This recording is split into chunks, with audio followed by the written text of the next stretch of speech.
Pokémon Legends Z-A just dropped, and unlike Legends Arceus, it has competitive multiplayer features.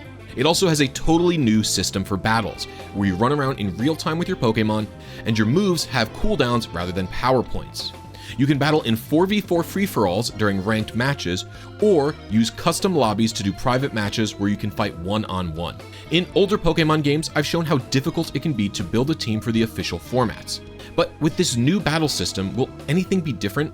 Did Game Freak care at all to make sure players had an easy time preparing a team for ranked? To test this out, I'll be building 2 competitive teams from scratch, without glitching, cheating, or hacking. I want everything here to be Game Freak approved, to see how time consuming they think that building a team should be. And I'm going to be timing everything that I do. There will always be a timer on the screen at any given time, and it's going to be broken down to time the tasks individually rather than showing the whole time. And I'll reveal the whole time for this challenge at the end. With that said, let's check out the teams and see what we are in for. I'm building 2 teams this time because ranked mode isn't the standard bring 6, pick 3, or pick 4. It's just bring 3, and it's only 4v4, so I'm playing against 3 other people.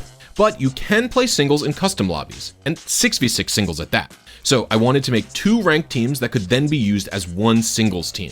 The team is of my own making, and I picked all of the Pokemon out immediately after beating the story. So I don't even know if it's a good team comp. Here's the team. You may notice that there's 3 Megas here. Well, as I said earlier, Legends Z-A has a completely unique combat system to the series, and Megas don't function how they used to, where you can only Mega Evolve one Pokemon once per battle.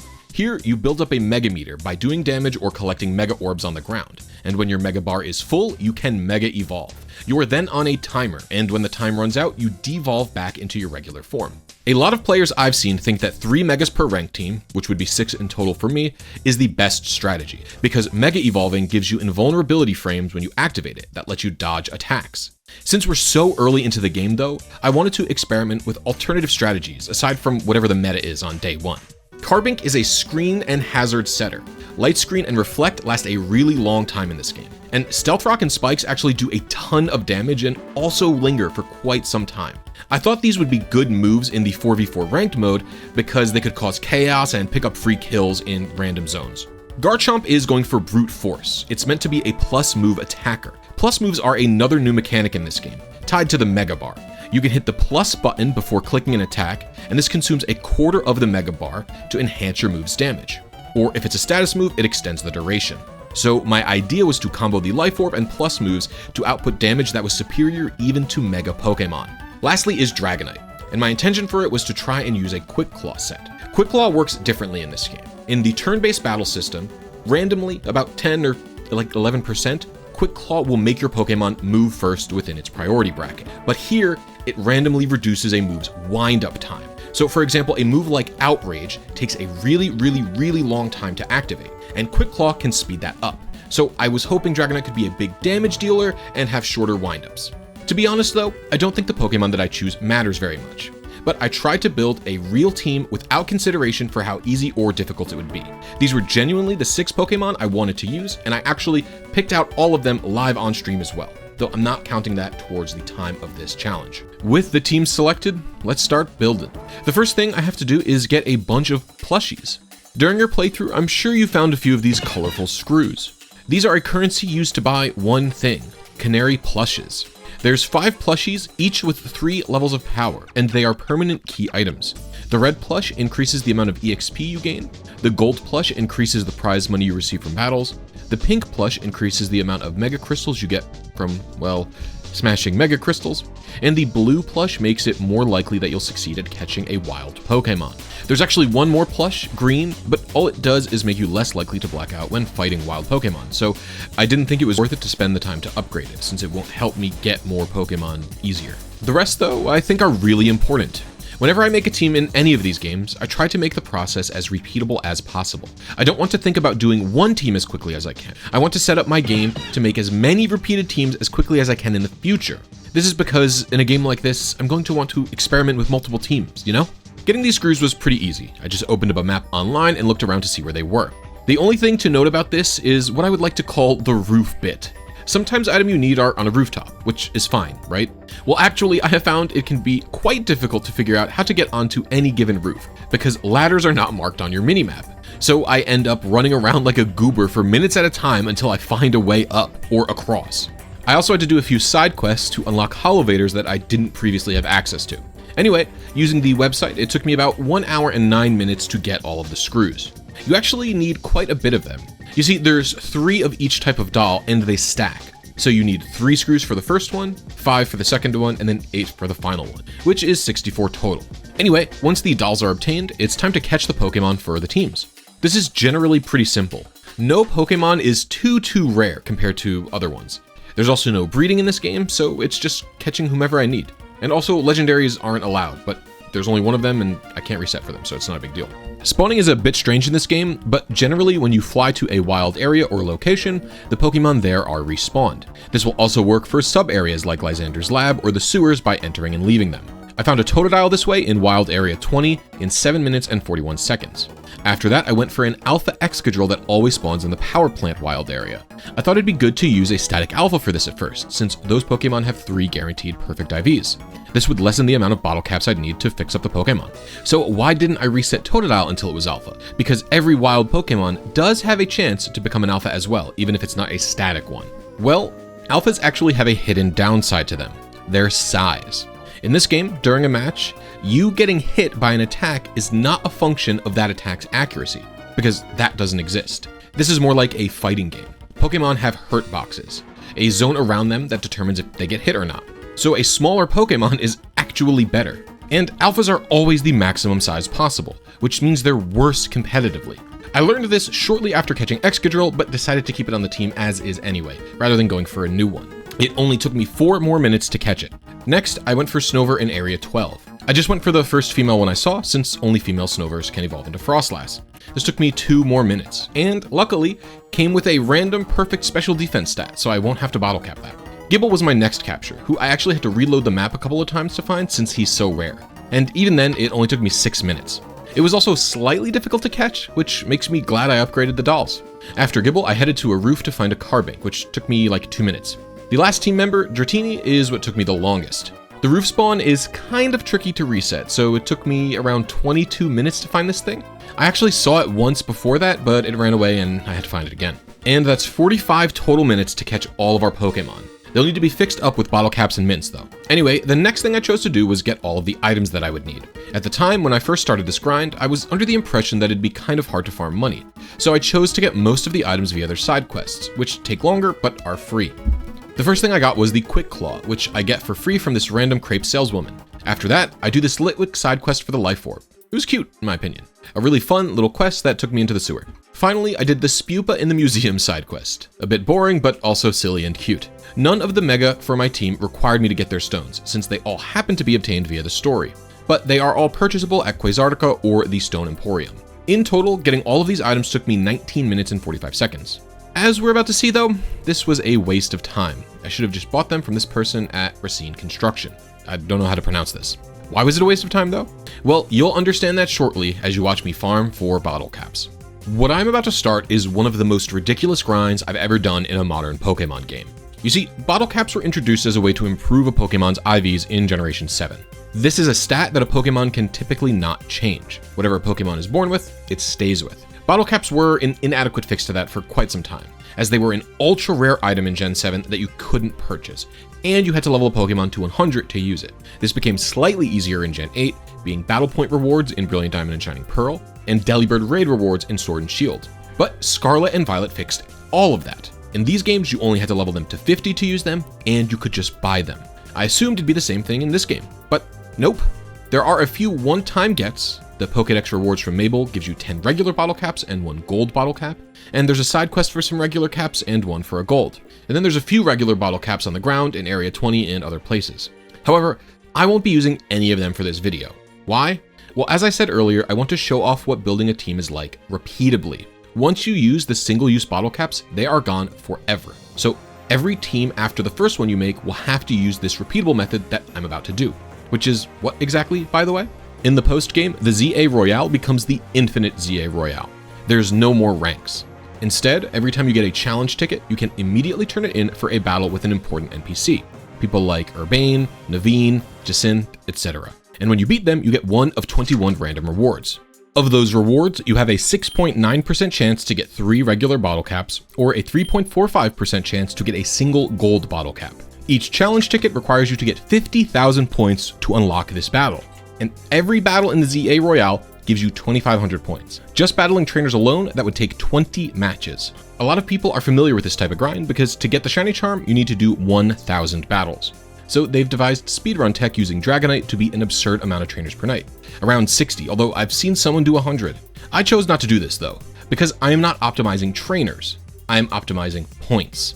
And using the cards on the ground that give you points for completing challenges is slightly faster as long as you have a diverse team. The cards usually ask you to do like 1 through 10 versions of a specific task. Something like sneak up 3 times on an enemy without being spotted, or use 5 water attacks. There are what I would call juicers though, and they can be worth up to 20,000 points. And when you do these techs, you have to optimize for them.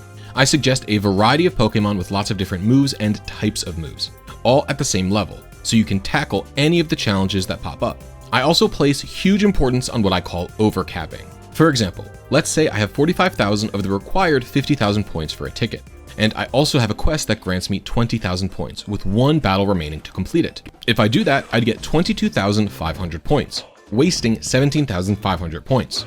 You can turn in as many tickets in one night as you'd want, so I'd rather do 2 battles without completing the quest, granting me 5,000 more, then doing the reward match, immediately completing the quest afterwards, and having 22,500 in 1 battle. Doing this type of tech, I was averaging 1 ticket every 15 minutes, or 4 tickets an hour at my peak.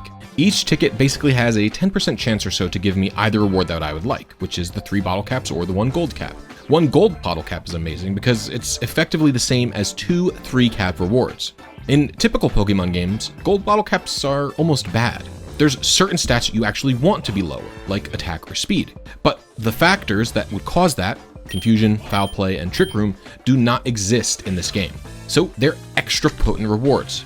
In my first day of doing the Infinite Z-A Royale, I got 17 reward tickets in 5 hours, which is about 3.4 tickets per hour, and that netted me 6 bottle caps. That is enough to train 1 Pokemon. It took 5 hours to get enough bottle caps for 1 single Pokemon. This is by far the worst bottle cap farming has been since Sun and Moon. And honestly, it would have been worse if Sun and Moon didn't require you to have your Pokemon be at level 100. And honestly, Sun and Moon could even be better if you really correctly set up the Festival Plaza, but I never did that. Anyway, that was it for day 1. I spent a total of 8 hours today trying to build a team, and I basically have nothing done. Oh boy. Day 2, I wasn't streaming, but I did about 3 hours of offline grinding and recorded the clips on the Switch's record feature. I was really productive and got 6 more bottle caps and 1 gold cap. That's enough to hyper train 4 of my Pokemon total, including yesterday's bottle caps. And a day after that, I streamed for 1 hour and 44 minutes and I got 3 more bottle caps. The grind felt tedious, but we were only about 10 hours total into the bottle cap grind, and I felt like it would end soon. I only needed 2 more rewards, 2 of either gold or regular, to get enough bottle caps to finish my team out. And on top of that, I haven't even talked about the second benefit of doing the Z-A Royale. And this is actually the primary way that you farm money in this game. Before I continue, if you want to see me use this team and more in ranked Z-A matches online, consider subscribing to my second channel, No Bottle Caps. I'll be uploading ranked matches or 1v1s daily there, and I also do old gen showdown and Wi-Fi matches there, alone or with my friend Papa Hefe. So if you enjoy daily battles, consider subscribing. Okay, back to the video.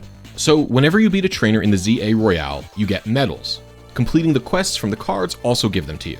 I'm not sure what the conversion rate is, but usually from 6,000 or so medals, which I typically have at the end of the night, you'll get $100,000. Then the amount of money that you get is multiplied by either 1, 1.5, 2, 2.5, or 3, depending on how many trainers you beat. I literally always beat 25 plus trainers, which is the 2.5 multiplier. But if you hit 30 trainers or more, you get a 3x mult. So I was averaging around $260,000 per night and 3.5 to 4 tickets per hour. I was almost always hitting 2 tickets a night, sometimes 3. When day hit, I healed my team at a Poke Center, maybe restocked on some full restores, and then waited on bench for nightfall to do it all over again. Now, EV training, it costs around $260,000 per Pokemon if you only use vitamins. I was actually originally going to compare training with vitamins to training with the power items because I thought grinding money would be so slow that this could be a tight race. However, the bottle cap grind is so long and so tedious, I didn't train anybody before I had more than enough money for like 100 Pokemon. So there's just no reason to compare because you're always going to have enough money. And honestly, getting $260,000 is pretty trivial. With my mini stream done, it was time for the next full day of streaming. I actually decided I was going to double up on activities today in terms of leveling, EV training, and grinding for bottle caps all at the same time. So as I previously mentioned, to hyper train, you have to get a Pokemon to level 50. Totodile is already there, but the rest of my party members aren't. I don't typically need every single Pokemon in the Z-A Royale in my party, so I figured I would drop one of my regulars for one of the little guys. Then I would EV train by buying all the vitamins, which cost $260,000, and stick them in my party. This would allow them to gain enough levels, both to evolve and to hit 50, and this way I wouldn't get randomized EVs. I figured I might as well preserve EXP candy where I could, since it seemed to not be that common. The only XL candies I have even seen were from the Mabel Pokédex quest. The only ones I didn't train this way today were Totodile and Excadrill. Totodile was already above level 50, and Excadrill needed to have some EVs removed, since alpha Pokemon all come with 252 HP EVs. I guess to make them harder to kill, I'm actually not really sure. It's early on in the game with new mechanics, so all my EV spreads are 252, 252 basic spreads. I'm sure more interesting stuff will come up later though. Other than this, it was back to the grind as usual though. And today is the day that made me realize how bad this grind truly is. Somewhere around 6 hours into the stream, at the 26 ticket mark, with 0 new bottle caps to my name, I lost my mind.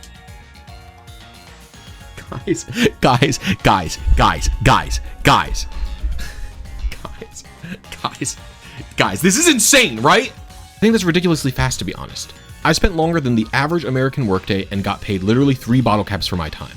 But Blisy, there's other rewards. Surely they'll help you build the team, right? Wrong. There's 6 other rewards that are the same rarity as bottle caps, at 6.9%. Do you want to know what they are? Vitamins. For EV training, that I already have more than enough money for because I beat the Z-A Royale 60 times at this point. The most common reward, the big nugget, is actually a 13% chance. And it's just money. It's a thing that you sell. Something that I previously said have more than enough of from doing this specific challenge. But wait, there's more. All the rewards that are the rarity level of the gold bottle cap are evolution items for trade Pokemon that you can buy. So a gold bottle cap, which is a 3.45% chance to get, is also as rare as a metal coat I can buy for Poké Dollars that I earn doing this grind, that I have more than enough of. The only interesting, albeit unhelpful to me, rewards are the Apper Balls and the Master Balls, which are rarer than anything I need. In fact, I got the Master Ball at some point during the run, and immediately after, someone suggested to me that the bottle cap on the ground in Area 20 will respawn. I checked to see if it would, and it didn't. And while I was doing that, I saw an Alpha Chikorita, and I thought, man, I am not doing this bottle cap grind again. I'll catch an Alpha Chikorita to save time later, despite the bigger hitboxes, and I accidentally tossed my Master Ball at it and wasted it. Oh, no! Oh my god, I can't believe I used a Master Ball on it. Well, whoops. This may be the only Chikorita ever caught in a Master Ball. The fact that more than half the rewards are just purchasable items feels like an insane taunt. Like the game is making fun of me. I literally have infinite money. After this challenge ended, I went and bought out every piece of clothing in the entire game, and I still had a few million left in the bank for EV training. It's truly insane. They just need to remove all of the purchasable items from this pool. It is ridiculous.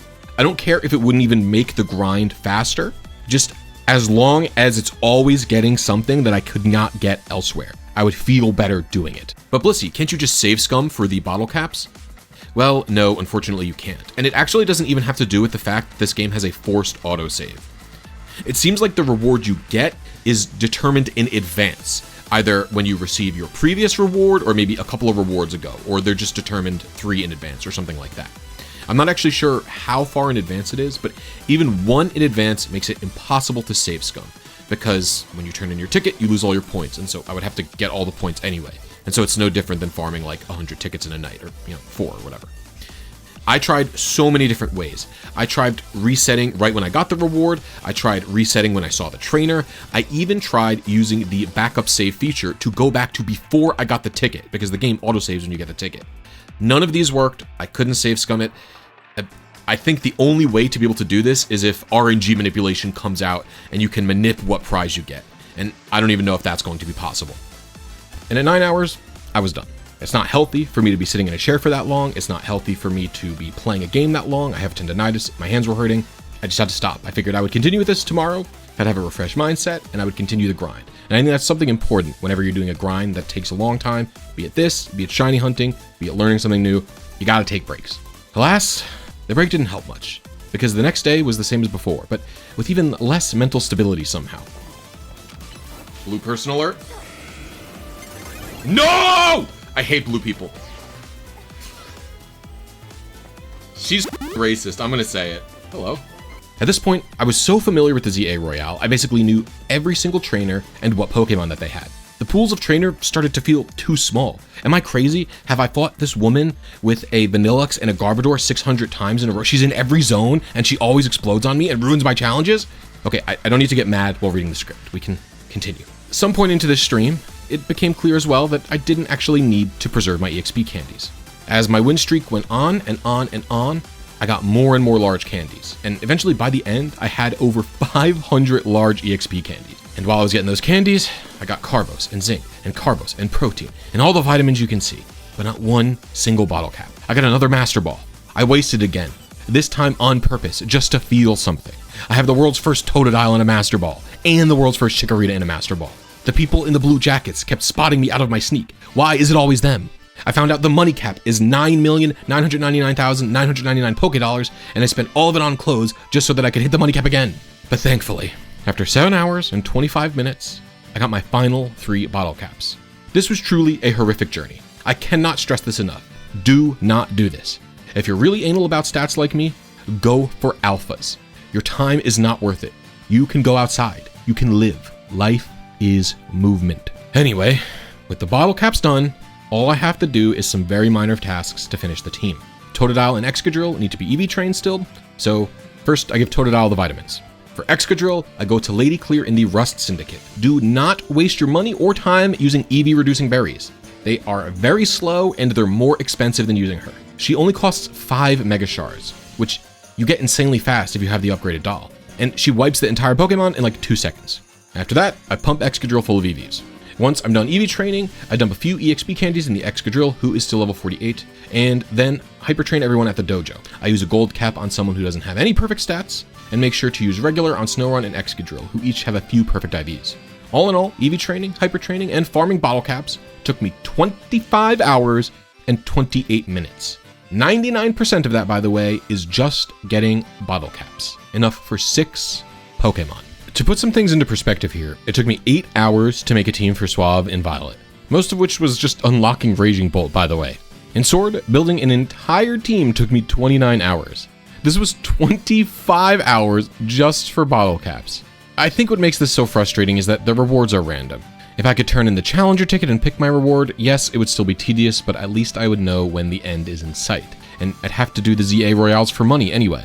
But here it's just, every single time it's just praying, you know? In total, I got 97 Challenger tickets on a win streak without losing to anybody once. So I'm getting 9 EXP candies as a reward for each ticket turned in. I had to do the Z-A Royale 97 times consecutively to build the team that I wanted. Even the most ridiculous battle tower grinds for BP in old games do not require this level of tedium. And I'm not even done. I'm not even done with the team. So the next thing I had to do was level. I used my plethora of EXP candies to level up every single Pokemon to the minimum mastery level for their highest level move. Mastering a move is what allows a Pokemon to use a move as a plus move. Mastery happens a few levels after a Pokemon learns that move. Everyone was somewhere around the mid-60s to early 70s. After leveling, I evolved all of them. I really love evolving from the menu rather than leveling up. I really hope this becomes like a staple for the main series games one day. And Frostlass, of course, I needed to evolve with the Dawnstone, which I got from the Stone Emporium. Now, everyone has the moves that they get via level up, but I have to teach some of them TMs. I had a decent chunk of TMs from the story, but I still had to find a few. I did the roof bit a few minutes to find Dragonclaw TM002, and I had to do a side quest to get Spikes, where a lady shows me all about trapping moves, or field hazards. Other than that, most Pokemon were good with the TMs I already had or level up moves. Getting all the Pokemon to level and getting their moves took me 23 minutes, which was a bit long, but not too bad. Now, in order to master a move a Pokemon can only learn via TM, you have to spend a secondary currency called a Mastery Seed at the dojo. To unlock this feature, you have to do a side quest for Josie, where you beat her and then 2 Pangoros in battle. The quest itself gives you 10 Mastery Seeds, but honestly, they're easy enough to farm. You can get them by KOing Alpha Pokemon. I find that KOing the 2 under the Lumiose Tower and then respawning them farms anything you'll need relatively quickly. I spend the seeds, which is actually annoyingly 1 at a time. Why couldn't it be like bottle caps where I could pick multiple moves or multiple IVs? Anyway, it took me around 7 minutes. The last thing to do is purchase Nature Mints and use them. They're in scattered flower shops throughout the city and cost $20k a pop. You can also annoyingly only buy them 1 at a time. In Scarlet and Violet, I could buy them in droves from stores. Why is this changed? It's a minor complaint, but after spending all that time on bottle caps, I'm a little bit on edge. Doing this took me about 5 minutes to buy and use them. And we're done with the team. All in all, this took me 28 hours and 20 minutes to build a team. I talked about how bad the bottle cap grind was, but to give you even more perspective, it took me 30 hours to build a team of 6 shinies for PokeMD in Violet version. Like, what? How can it be 2 hours slower than a team of all shinies? This is unreal. This took the time of multiple sandwich shiny hunts in Scarlet and Violet. One of them was for a 0 attack iron bundle. What is this? A 0 attack shiny should never be even close to faster than just getting bottle caps. Like I said earlier, it's only an hour faster than Sword and Shield. But the worst part is just how the grind works. It's all luck. Someone told me in my chat that they got like 4 gold bottle caps in 2 hours. Or they did the 1000 battles for the shiny charm and had 25 bottle caps and 5 gold ones. And to be honest with you, I wasn't even particularly unlucky. During the run, I was at about average odds as calculated by Chatter Imperial Sympathizer. This can all be chalked up to my excellent 3-hour run where I got 6 caps and 1 gold. But the next few days after that showed me how miserable this could be. And listen, I get it. This ranked system and this new battle style is a bit casual and unserious.